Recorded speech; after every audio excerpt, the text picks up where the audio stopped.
এই তো চলে এসেছি। আর অপেক্ষা করতে হবে না। সব জায়গায় মোটামুটি অল্প অল্প গরম পড়ে গেছে। সারা সপ্তাহের অপেক্ষার অবসান ঘটিয়ে একটা গরম গরম গল্প নিয়ে আমি হাজির হলাম সুদর্শন, আজ তোমাদের মাঝে। প্রতিবারের মতন আজও কিন্তু থাকছে একটা হাড় হিম করা ভৌতিক গল্প। তাই অনুরোধ, সম্পূর্ণ গল্পটি না শুনে কিন্তু যাবেন না। তবে আজকের গল্পে যাওয়ার আগে দুটো মজার কমেন্ট না পড়ে আর পারছি না। সাথী নন্দী লিখেছে, আমি রোজ গল্প শুনি, না শুনলে আমার ঘুম আসে না। আমি রোজ শুনি, আমার মা বকে কেন আমি মায়ের থেকে লুকিয়ে শুনি। আবার মাঝে মাঝে মা নিজে থেকেই গল্প চালিয়ে দেয়। হয়তো এখন মারও ভালো লাগে তাই। হ্যাঁ, লুকিয়ে লুকিয়ে গল্প শুনলে মা তো রাগ করবেনি। তবে সবাইকে সাথে নিয়ে গল্প শোনার মজাটাই কিন্তু আলাদা। তুমি এক কাজ করো, এবার থেকে কিন্তু সব পরিবারে আমাদের গল্পগুলো শুনবে। আর কেমন লাগছে অবশ্যই গল্পের শেষে কমেন্টে জানাতে ভুলবে না। প্রিয়াঙ্কা বিশ্বাস লিখেছে, ছেলেকে ঘুম পাড়িয়ে রাতে যখন সবজি কাটি বা টুকটাক কাজ করি তখন হেডফোনস লাগিয়ে তোমাদের গল্পগুলো শুনি। দারুণ লাগে। মাঝে মাঝে ভয় পেয়ে চমকে উঠি, আর কাজগুলো মনে হয় নিমেষে শেষ হয়ে যায়। সত্যি, কিছু মানুষ আছেন যারা গান শুনতে শুনতে বা মুভি দেখতে দেখতে কাজ করেন। তবে গল্প শুনতে শুনতে কাজ করা ব্যাপারটা তোমার কাছে শুনে বেশ ভালো লাগলো।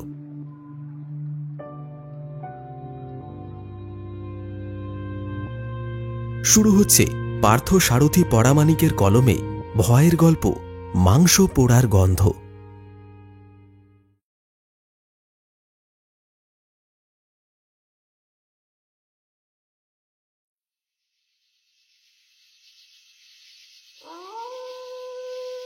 ঘুমটা ভাঙতে আবার সেই গন্ধটা প্রকট হয়ে উঠল।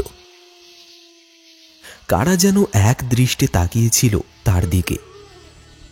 কিন্তু হ্যারিকেনের আলোটা একটু বাড়িয়ে নিয়ে অমল দেখল, না, সেরকম কেউ তো নেই। পাশেই অকাতরে ঘুমিয়ে আছে স্ত্রী সরমা আর মেয়ে মিলি। সেই মাংস পোড়ার কটু গন্ধটা তখনও মিলিয়ে যায়নি ঘর থেকে। ছোট্ট জানালাটা দিয়ে বাইরের অন্ধকারে প্রায় কিছুই দেখা যায় না। আশেপাশে কিছু পড়লে তো আগুনের আভা দেখা যেত, মানুষের কোলাহল শোনা যেত। না, সেরকম তো কিছুই নেই। বাইরে হেঁসেলের কাঠের আগুনে কি তবে ইঁদুর জাতীয় কিছু পড়েছে? তাই বা কেমন করে হয়? সে আগুন তো সরমা না নিভিয়ে শুয়ে পড়ে না। তাছাড়া এত রাত পর্যন্ত সে আগুনে আঁচ থাকারও কথা নয়। রোজ রোজই বা তাতে কি এসে পড়বে?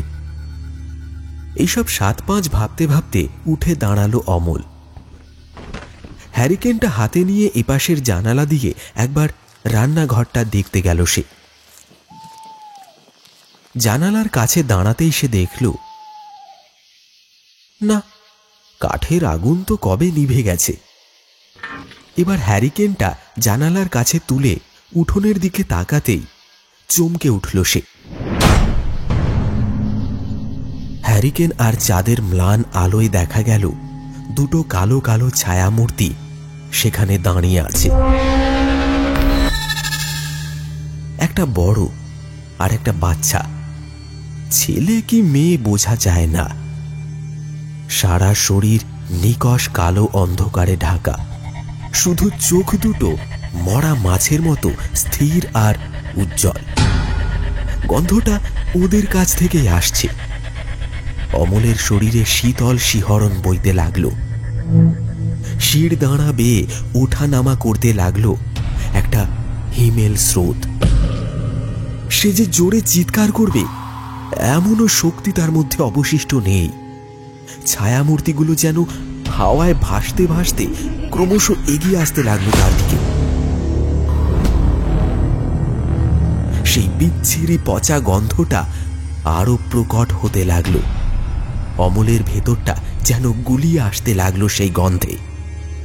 দাওয়ার উপর মূর্তি দুটো উঠে আসতেই অমল বুঝতে পারল এরা মানুষ নয়, কোনো মতেই এরা মানুষ হতে পারে না। এদের সারা শরীর আগুনে পুড়ে ঝলসে গেছে। স্থানে স্থানে ক্ষত চিহ্ন থেকে গড়িয়ে পড়ছে রক্ত। মাথা কেশহীন, ক্ষত বিক্ষত মুখ। এমন বিভৎস চেহারা অমল জীবনে কখনো দেখেনি। ছোট ছায়ামূর্তিটা কেমন যেন করুণ নিষ্পলক দৃষ্টিতে চেয়ে রইল অমলের মুখের দিকে। আর বড় ছায়ামূর্তিটা আরো খানিকটা এগিয়ে এসে ফিসফিসিয়ে অদ্ভুত মেয়েলি গলায় বলল, মনে আছে তো?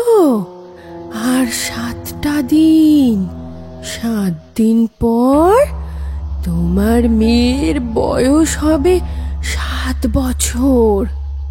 তারপর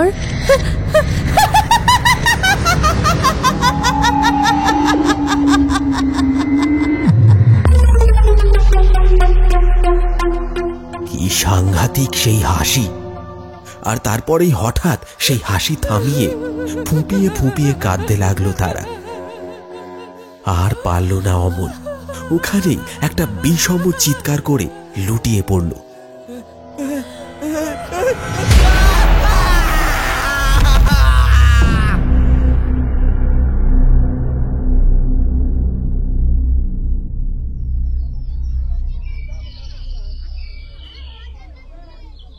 পরদিন যখন অমলের জ্ঞান ফিরল তখন রোদ উঠেছে, উঠোনে প্রতিবেশীদের ভিড় জমেছে।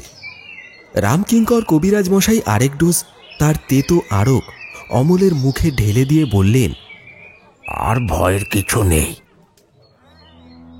কিন্তু ভয়ের বোধ হয় সবে সূত্রপাত ঘটেছিল। অমলের হুঁশ ফিরতেই সে মিলির দিকে চাইল।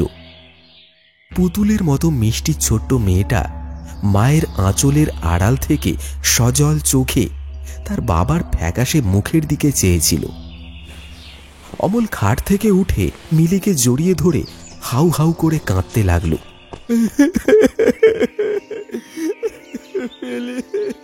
উপস্থিত সকলেই সেখানে বেশ অবাক হল, কিন্তু অমল কাউকে তেমন কিছু জানালো না। সে খানিকটা ধাতস্থ হয়ে ভাবতে লাগলো ওরা দুজন কে ছিল, তার সাথে ওদের কিসের শত্রুতা, মিনির উপরেই বা তাদের আক্রোশ কেন? তবে কি মিনির জীবন সংশয় রয়েছে? অমল অস্থির হয়ে পড়ল। কি করবে এবার সে?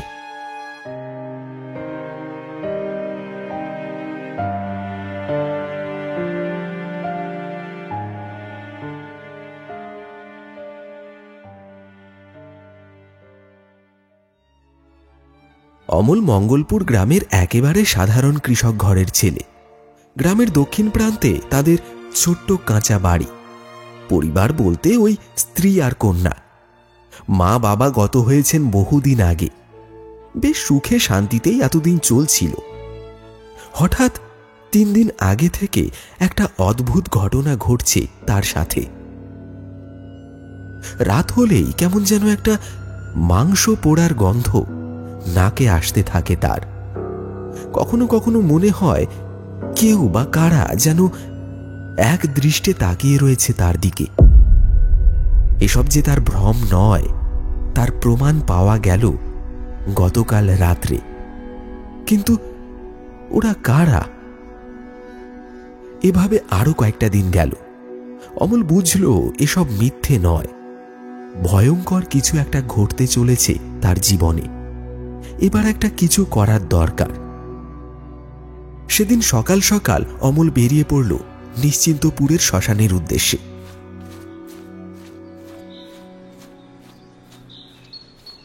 সেখানে বেশ কিছুদিন ধরে এক অঘরী বাবা এসে বসেছেন। বাবা সাধারণত কারোর সাথে দেখা করেন না। তিনি তাঁর অদ্ভুত ভীষণ সাধনা নিয়ে সদাই ব্যস্ত থাকেন। তবে তাঁর ক্ষমতা যে কম নয় তার প্রমাণ সকলে দেখেছে সেই কানা ভুলোর ঘটনাটায়। খোঁজাখুঁজি করে অমল যখন সেখানে পৌঁছল তখন দুপুর। সারা শ্মশান খাঁ খাঁ করছে। দূরে একটা সরু জলরেখা কুলকুল করে বয়ে যাচ্ছে। তার ডান পাশে একটা প্রকাণ্ড অশ্বত্থ গাছের তলায় বাবা আশ্রয় নিয়েছেন। অমল হন্তদন্ত হয়ে সেখানে গেল। বাবা তখন একটা নিভু নিভু ধুনির পাশে বসে একটা মানুষের করটি হাতে নিয়ে কি সব দুর্বোধ্য মন্ত্রোচ্চারণ করে চলেছে। অন্য সময় হলে অমল হয়তো ভয়ে একা এখানে আসার কথা মনেও আনত না, কিন্তু এখন পরিস্থিতি আলাদা। তার প্রাণাধিক প্রিয় মিলির জীবন এখন বিপন্ন। যে কোনো মূল্যে তার প্রাণ রক্ষা করতেই হবে। অমল ছুটে গিয়ে তার পায়ে লুটিয়ে পড়ল, তারপর বলল, বাবা বাবা, আমার মেয়েকে বাঁচান, বাবা আমার মেয়েকে বাঁচান। অঘোর তান্ত্রিক বিরক্ত হয়ে তার রক্তিম চোখ জোড়া খুলে কর্কশ কণ্ঠে বললেন, কে তুই? এই নির্জন শ্মশানেও কি আমি নির্বিঘ্নে সাধনা করতে পারবো না? বাবা আমার বড় বিপদ, বাবা আমার বড় বিপদ। বিপদে না পড়লে কেউ আমার কাছে ছুটে আসে না। তবে তুই জানিস না আমি এখন কিসের সাধনা করছি? এই অমাবস্যা পর্যন্ত আমি কিছু করতে পারবো না। যা, দূর হ এখান থেকে। অমল কাতর স্বরে অনুনয় বিনয় করতে লাগল, কিন্তু বাবা আর চোখ খুললেন না। অগত্যা অমলকে নিরাশ হয়ে ফিরে আসতেই হলো।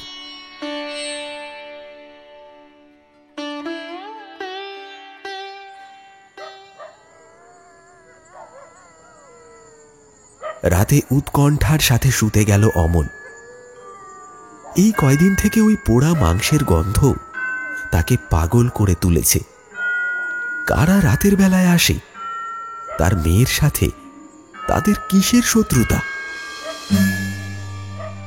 অঘোরী বাবাও যদি সাহায্য না করেন, তবে কার কাছে যাবে সে? কে বাঁচাবে তাকে এই বিপদের হাত থেকে?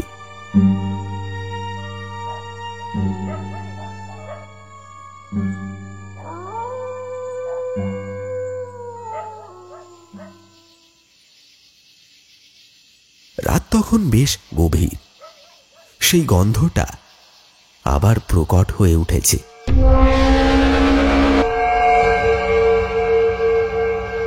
সাথে দুটো মেয়েলি কণ্ঠে ফুঁপিয়ে ফুঁপিয়ে কান্নার শব্দ।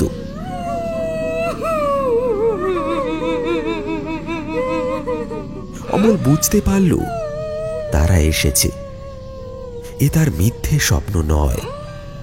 সে ধীর পায়ে জানালাটার দিকে এগিয়ে গেল। আজও উঠোনে পাশাপাশি দাঁড়িয়ে রয়েছে দুটো ছায়া মূর্তি। অমল জানালার কাছে যেতেই বড় ছায়ামূর্তিটা খিলখিল করে হেসে উঠে বলল,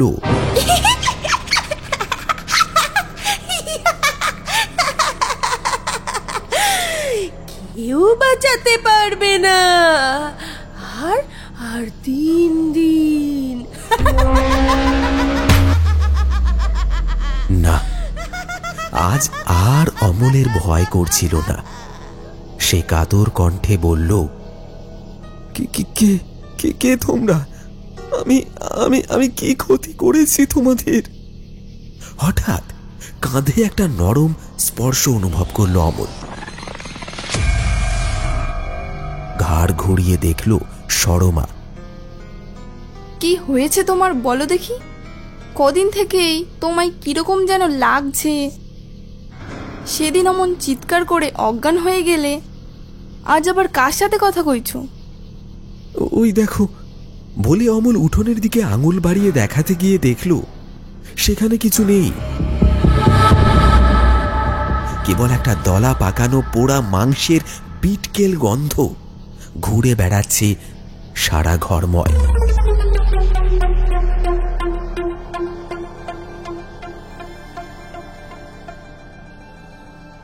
সরমাকে আর এসব জানিয়ে বিব্রত করতে চাইছিল না অমল, তবু কিছু কথা তাকে জানাতেই হলো।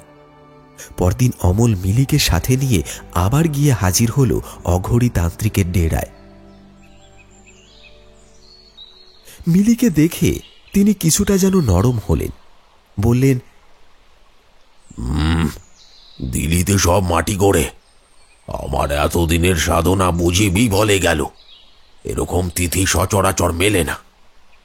যাই হোক, তোকে সাহায্য না করলে আমি সাধনাতেও মন বসাতে পারবো না। এবারে বল তোর কি সমস্যা? তার আগে যা, এই ফুটফুটে মেয়েটাকে বাড়িতে রেখে আয়। এই ভয়ঙ্কর জায়গা ওর উপযুক্ত নয়। বলেই নর করটির মধ্যে হাত ভরে একটা ডাঁসা পেয়ারা বার করে মিলির হাতে দিয়ে তিনি বললেন, যাও মা, তুমি এখন বাড়ি যাও।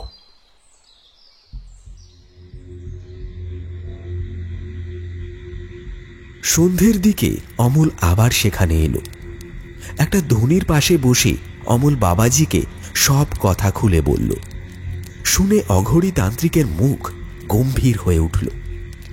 তিনি অমলের মাথায় হাত রেখে চোখ বন্ধ করে বিড় বিড় করে কি সব মন্ত্রোচ্চারণ শুরু করলেন।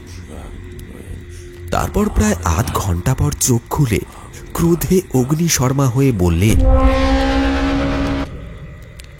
তুই একটা পাষণ্ড, মহাপাতক, তোর বাঁচার কোনো পথ নেই। যা, খামোকা আমার সময় নষ্ট করলি, যা। কিন্তু বাবা, আমি কি এমন পাপ করেছি যার জন্য আমার জীবনে এত বড় অভিশাপ নেমে এসেছে? জ্ঞান তো আমি সেরকম কোনো অন্যায় তো করিনি। এ তোর আগের জন্মের কর্মফল। অসহায় অবলা নারীর অভিশাপ থেকে স্বয়ং দেবাদিদেব মহাদেব কেউ রক্ষা করতে পারেন না। আমি তো সামান্য মানুষ। যতদিন না সেই নারীর ক্রোধাগ্নি শান্ত হয় ততদিন তোর নিস্তার নেই। গত জন্মেও ছিল না, এ জন্মেও নেই, আর পরের জন্মেও হবে না। ও পাপ তোকে জন্ম জন্মান্তর ধরে পিছু ধাওয়া করে বেড়াবে। এর থেকে নিস্তার পাওয়ার কোনো পথ নেই বাবা?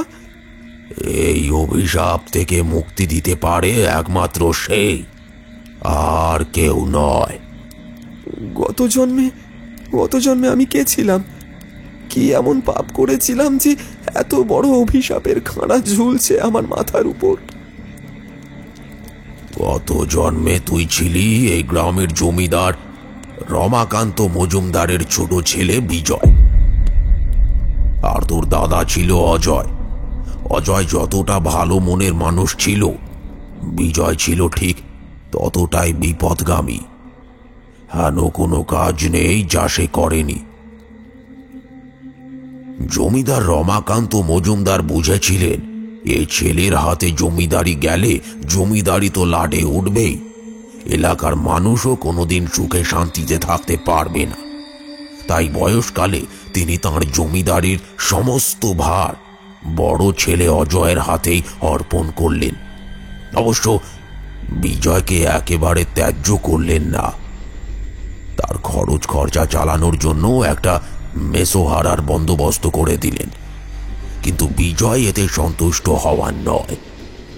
তবে বাবার বিরুদ্ধে যাওয়ার ক্ষমতাও তার ছিল না। সে তককে রইল। এভাবে কয়েকটা বছর কাটল। এদিকে অজয়ের বিয়ে হলো অপরূপ রূপবতী মাধবীলতার সাথে। মাধবীলতার রূপ আর গুণের কথা ছড়িয়ে পড়তে লাগলো রাজ্য জুড়ে।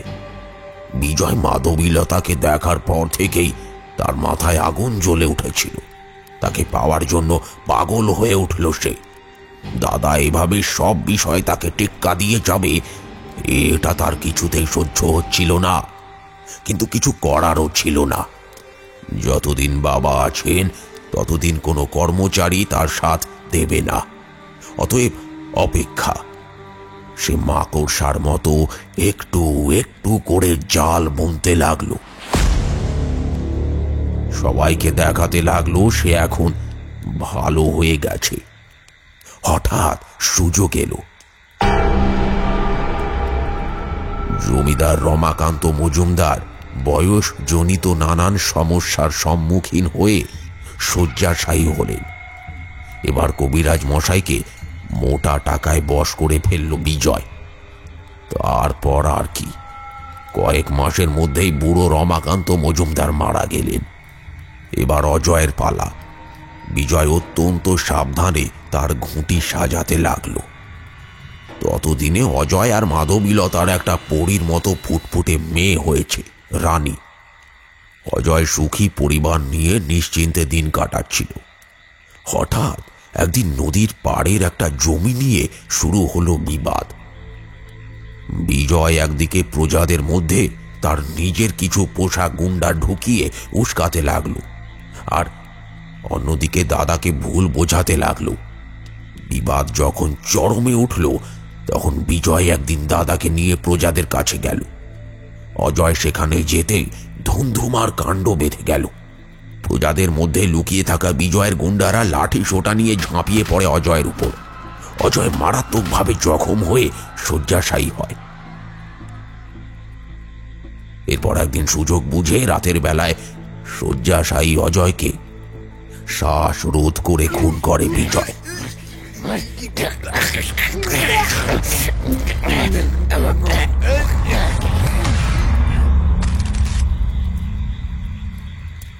এই হলো মানুষের চরিত্র, বুঝলে?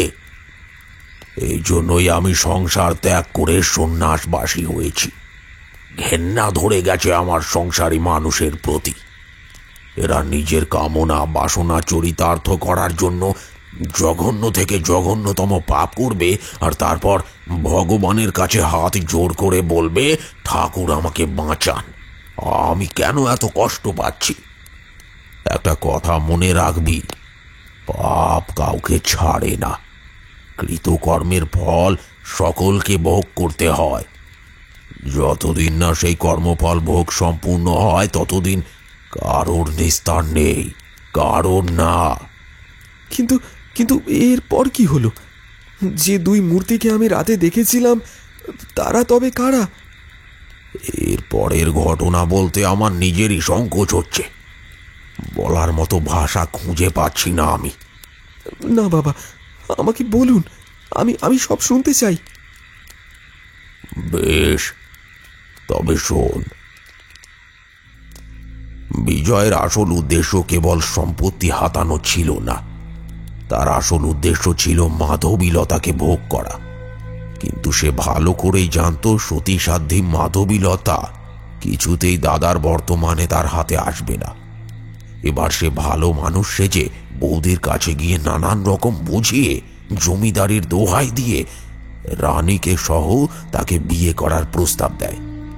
প্রথমে মাধবীলতা অস্বীকার করলেও রানীর ভবিষ্যৎ এবং জমিদারির হিতার্থে সম্মত হয়। এইভাবে ধীরে ধীরে মাধবীলতাকে বুঝিয়ে বিজয় তাকে দিনের পর দিন ভোগ করতে থাকে, কিন্তু বিয়ের ব্যাপারে কোনো আগ্রহ দেখায় না।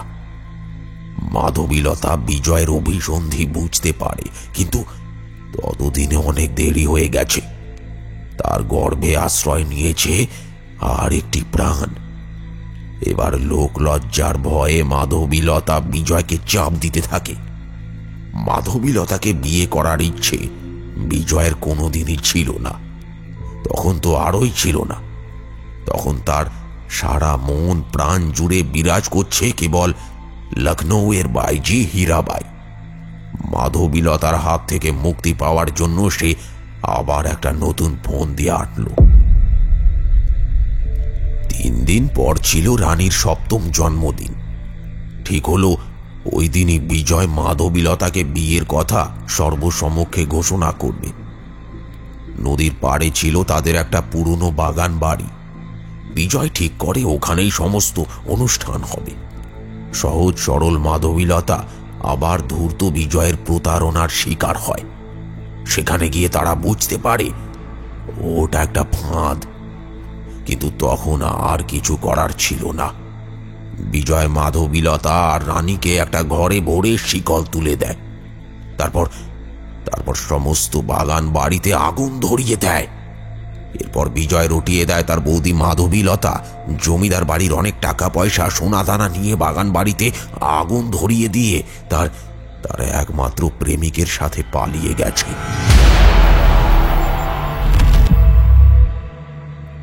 অমলের মনে পড়ে বহুদিন আগে সে তার বাবার মুখে একবার শুনেছিল নদীর পাড়ে জমিদারদের একটা বাগান বাড়ি ছিল, যেটা বহু বছর আগে আগুনে পুড়ে যায়।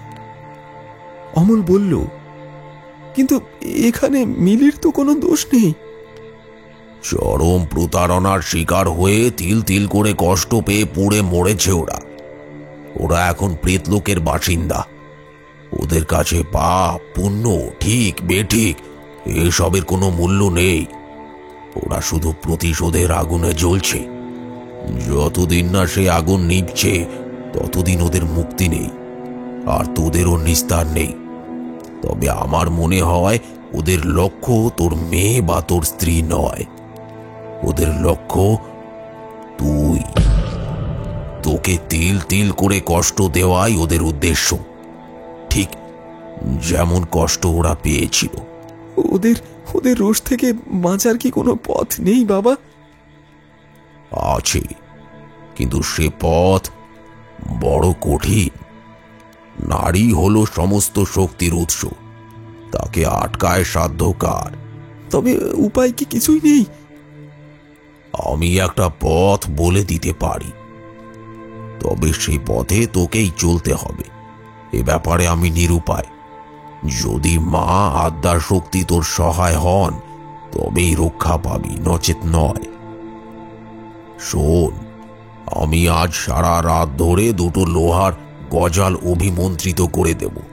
সেই গজাল দুটো যদি ওদের বুকে বিদ্ধ করতে পারিস তবে ওরাও মুক্তি পাবে, আর তোরা ওদের হাত থেকে রক্ষা পাবি। অমল আমতা আমতা করে বলল, আমি আমি কি পারবো বাবা? অঘরী তান্ত্রিক মৃদু হাসলেন।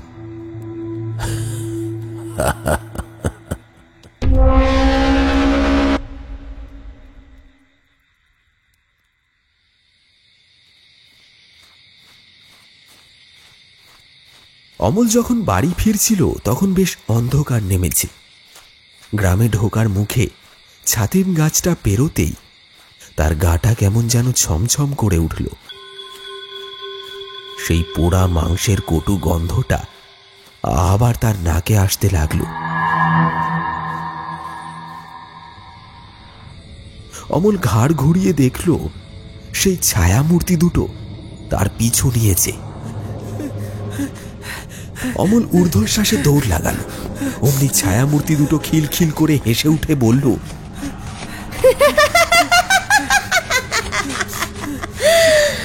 আর কত দৌড়াবি? আর তো একটা দিন, তারপর তোদেরকে কে বাঁচায় দেখবো।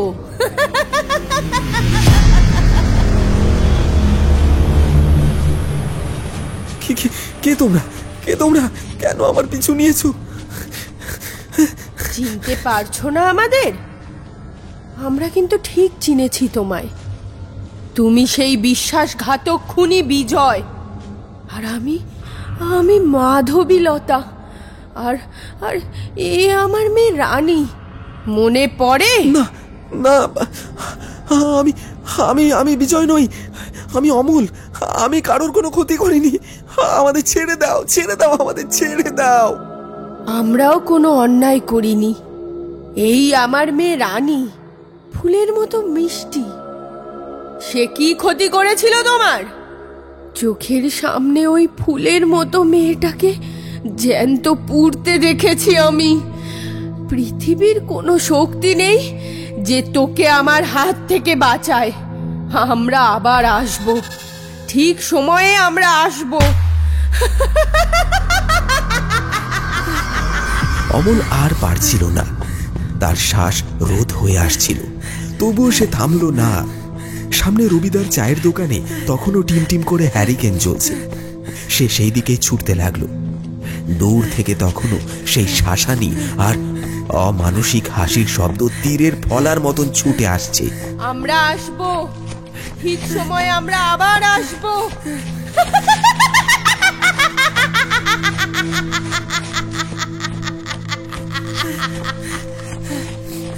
খানিকক্ষণ পর কিছুটা ধাতস্থ হয়ে রবিদার সাথে বাড়ি ফিরল অমল। সরমা বারবার জিজ্ঞেস করতে লাগলো, কি হয়েছে আমাকে খুলে বলো। কিন্তু অমল তার গত জন্মের কুকর্মের কথা সরমার কাছে খুলে বলতে পারল না। শুধু বলল, শরীরটা কদিন থেকে ভালো যাচ্ছে না। রাতে খাবার খেতে খেতে হঠাৎ মিলি বলল, জানো বাবা, আজ আমার একটা নতুন বন্ধু হয়েছে। অমল অন্যমনস্ক হয়ে কথাটা শুনে নিরুত্তাপে উত্তর দিল, সে তো ভালো কথা মা। তার কি নাম জানো? না, তুমি না বললে কেমন করে জানবো মা? তার নাম রানী।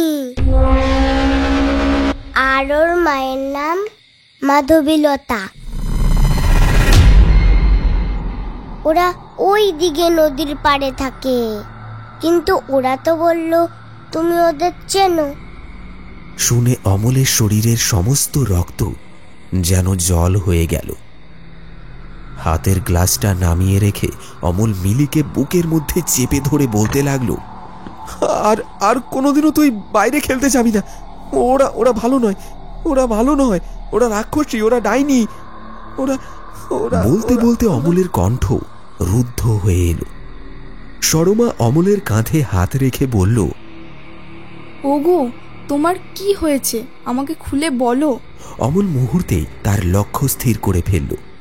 না, এভাবে আর পালিয়ে বেড়ালে হবে না। কাল ওই অঘরী তান্ত্রিকের থেকে গজাল দুটো নিয়ে আসতেই হবে।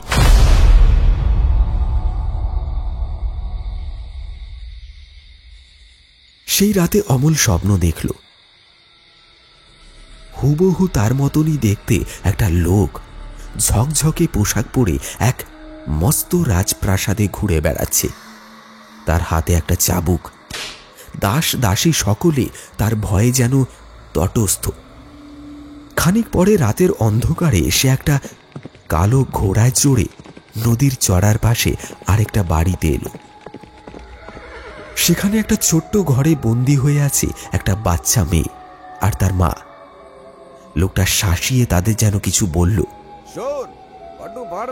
মেয়েটির মা লোকটার পায়ে কেঁদে লুটিয়ে পড়ল, কিন্তু লোকটার তাতে কোনো পরিবর্তন দেখা গেল না। সে পৈশাচিক হাসি হেসে তাকে লাথি মেরে ফেলে দিয়ে দরজা বন্ধ করে দিল। আর তারপর একটা মশাল এনে তাতে আগুন ধরিয়ে দিল। মুহূর্তেই আগুন দাউ দাউ করে জ্বলে উঠল, আর ভেতর থেকে মেয়েটি আর তার মায়ের করুণ তীক্ষ্ণ আর্তক্রন্দন ভেসে আসতে লাগলো। আর সঙ্গে সঙ্গে লোকটা ফেটে পড়ল সেই পৈশাচিক অট্টহাসিতে।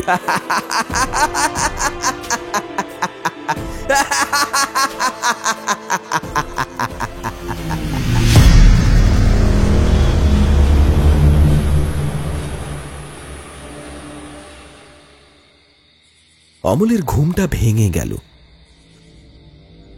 উঠোন থেকে কাদের যেন সমবেত ফুঁপিয়ে ফুঁপিয়ে কান্নার শব্দ ভেসে আসছে তার কানে। অমল জানে এরা কারা।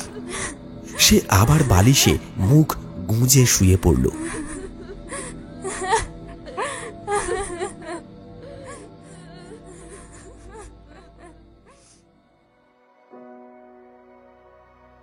অমল পরদিন দুটো কাজ করল। সকালে প্রথমে তাদের গ্রামের ভাঙা পরিত্যক্ত জমিদার বাড়িতে গেল। সেখানে আজ আর কেউ থাকে না। বহুকাল আগে মুছে গেছে জমিদারি প্রথা, আর তার সাথে মুছে যেতে চলেছে তাদের যাবতীয় স্মৃতিচিহ্ন। অমল সেই ভাঙা জমিদার বাড়িতে খানিকক্ষণ এদিক ওদিক ঘুরে বেড়াল। তার স্বপ্নে দেখা সেই রাজপ্রাসাদের সাথে আজকের এই ভগ্ন প্রাসাদের মিল খোঁজার চেষ্টা করল। সেই অমানুষটার সাথে নিজের মিল খোঁজার চেষ্টা করল, কিন্তু না, কোনো মিল পেল না সে। সেই জম কালো রাজপ্রাসাদের সাথে আজকের এই ভগ্নস্তূপের যতটা মিল, তার সাথে বিজয়েরও ঠিক ততটাই মিল। কোথায় জমিদারের ছেলে বিজয়, আর কোথায় চাষা ভূষা অমল? এসব কি সত্যি নাকি সব অলীক কল্পনা? খানিকক্ষণ সেখানে কাটিয়ে সে অঘরী বাবার কাছে গেল। সেখান থেকে গজাল দুটো নিয়ে এসে ঘরের এক কোণে লুকিয়ে রাখল। আজ হয় ইস্পার নয় উস্পার, অনেক হয়েছে। মনকে শক্ত করল অমল। আগামীকাল মিলির জন্মদিন। কালকের নতুন সূর্য কি বার্তা বয়ে আনবে কেউ জানে না। দুই অশরীরই অমলকে সাথে নিয়ে যাবে, নাকি দুই অতৃপ্ত আত্মা চিরকালের মতো অমলের হাতে মুক্তি পাবে? তার মীমাংসা বোধহয় সূর্য ওঠার অনেক আগেই হয়ে যাবে।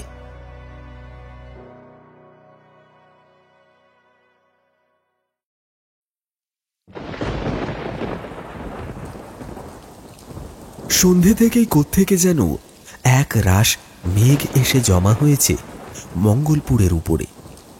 শুরু হয়েছে ঝিরঝিরে বৃষ্টি। থেকে থেকে বিদ্যুতের ঝিলিক শাখা প্রশাখা বিস্তার করে আকাশের বুক চিরে এপার থেকে ওপারে চলে যাচ্ছে। কিসের একটা ভয়ে সমস্ত পরিবেশটা যেন থম মেরে আছে। অনেক দূরে নদীর চর থেকে মাঝে মাঝে ভেসে আসছে শেয়াল কুকুরের কান্না। অমল জানে আজ তারা আসবেই। রাত তখন বেশ গভীর। অমলের ঘুমটা হঠাৎ ভেঙে গেল। দেখল দুটো ছায়ামূর্তি কেমন ঝুঁকে পড়ে তার দিকেই দেখছে।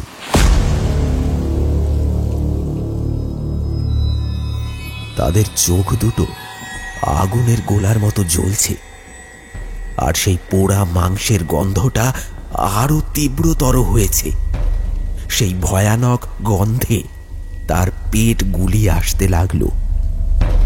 অমল ধরফড়িয়ে বিছানা ছেড়ে উঠে বসল। তারপর হ্যারিকেনের আবছা আলোয় যা দেখল তাতে তার মাথা খারাপ হয়ে যাওয়ার জোগাড়। এ তো সরমা আর মিলি। ঠিক সেই সময় কর কর করে একটা বাজ পড়ল, আর সেই ক্ষণিকের আলোয় আরো স্পষ্ট হয়ে উঠল তাদের ভয়ঙ্কর মুখখানা। আর তারপরে একটা দমকা হাওয়ায় দপ করে নিভে গেল ঘরের একমাত্র আলোটাও। সেই মরা মাছের মতো নিষ্পলক চোখ, ও চোখ ভোলবার নয়।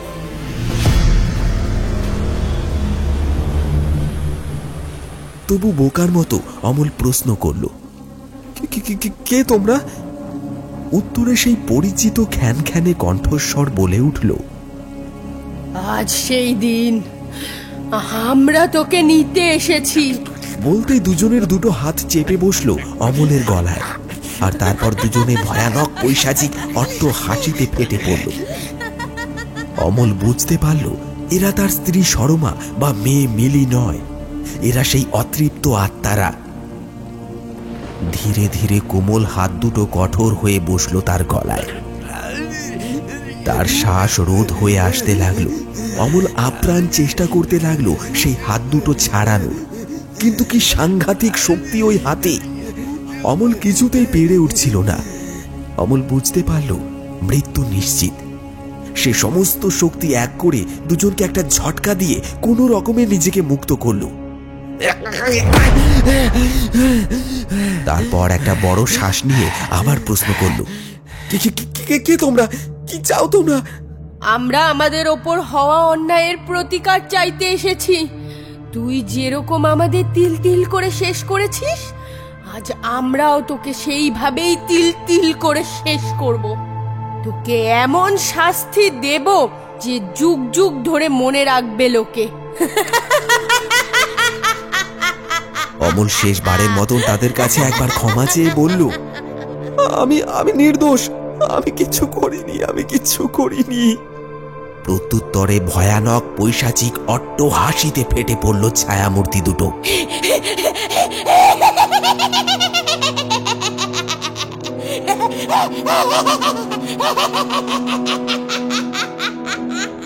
অমল দেখল আর উপায় নেই। বাইরে তখন শুরু হয়েছে ঝমঝমিয়ে বৃষ্টি, সাথে ঘন ঘন বাজ পড়ার শব্দ। সেই আলো আঁধারিতে কোনো রকমে হাত বাড়িয়ে কুলুঙ্গি থেকে গজাল দুটো তুলে নিল অমল, আর তারপর দিক বিদিক জ্ঞান শূন্য হয়ে পাগলের মতন ঝাঁপিয়ে পড়ল সেই ছায়ামূর্তি দুটোর উপর। তারপর সুযোগ বুঝে গজাল দুটো আমূল বিদ্ধ করলো তাদের বুকে। সঙ্গে সঙ্গে লুটিয়ে পড়ল মূর্তি দুটো, আর তারপর রক্তে ভেসে যেতে লাগলো তার মাটির কুঁড়ে ঘর।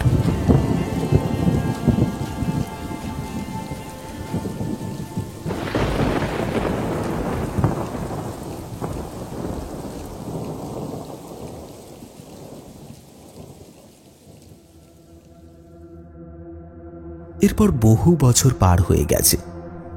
মঙ্গলপুরের নদী বেয়ে বহু জল বয়ে গেছে, কত চারা গাছ মহিরুহে পরিণত হয়েছে। তবু আজও মঙ্গলপুরের ভাঙা জমিদার বাড়ির আশেপাশে একটা বদ্ধ পাগল বুড়ো ঘুরে বেড়ায়। তার মুখে কেবল একটাই বুলি,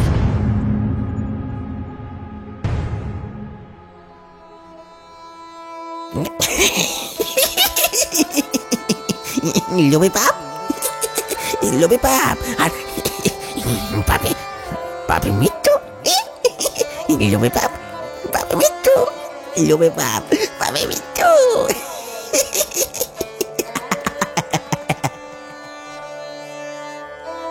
লোকে বলে ওই নাকি অমল, যে নিজের হাতে খুন করেছে তার স্ত্রী আর কন্যাকে।